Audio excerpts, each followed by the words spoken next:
This is a rare moment. We've got Bruno Sammartino and Pedro Morales here. Bruno, what about another match with Pedro, against Pedro?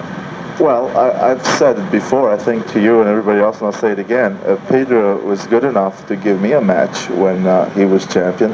In fact, when I lost the title, I never did get a return match with the man that I lost it to. But Pedro did give me that chance, and I consider Pedro one of my very dearest friends, but I also have to consider him one of the greatest wrestlers, and I think he deserves it, and I think that if he should want to go to get a crack at the title, I don't think it would be very manly of me to say no to him, you know. Okay, so not starting World War III. Pedro, your opinions?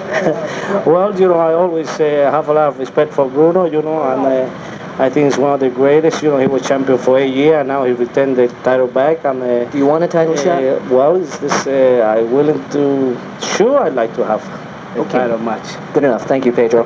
Bruno, one more question. We did the first editorial in the history of our magazine. Okay.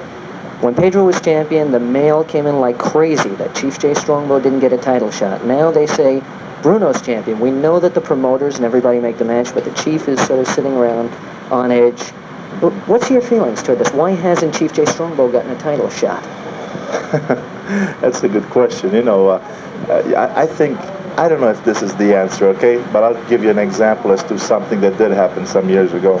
When I had held the title for maybe 2 years, we got this questions came about why is it that Bruno was defending against the Ciclunas and the against the rule breakers generally, and not against a clean scientific wrestler such as Bobo Brazil, because at the time Bobo Brazil was quite active around here on the East Coast. So upon getting all these requests and so forth, the promoters decided that this is what the fans want, that they should make such a match, and they did make the match.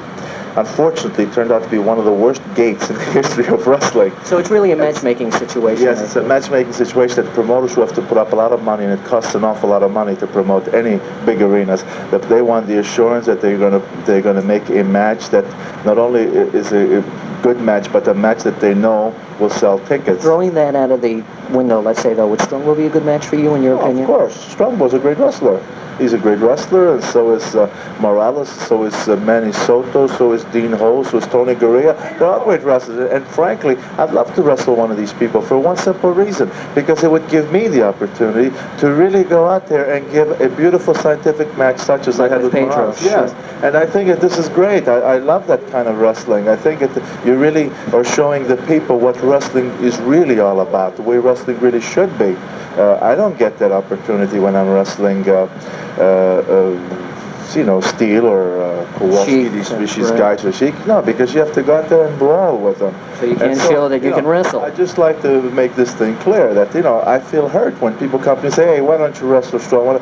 As if it were entirely up to me. Heck, I have no say-so about these guys. In fact, I think it'd be a lot less dangerous to wrestle a Strongbow or Tony Gurria or Dean Ho than it is to wrestle a Jonathan or a Henning or a Nikolai Volkov or a Killer Kowalski. You see my point? Definitely. Golly, it would be a lot easier on you for. You better believe it, But people don't seem to understand it. They always ask me, how come you don't wrestle so and so and so and so? Heck, it's not up to me. I merely sign a contract, and then the world. Whoever the promoters put in against you, you wrestle. Absolutely, that's the way it goes. Bruno, thank you. Thank you.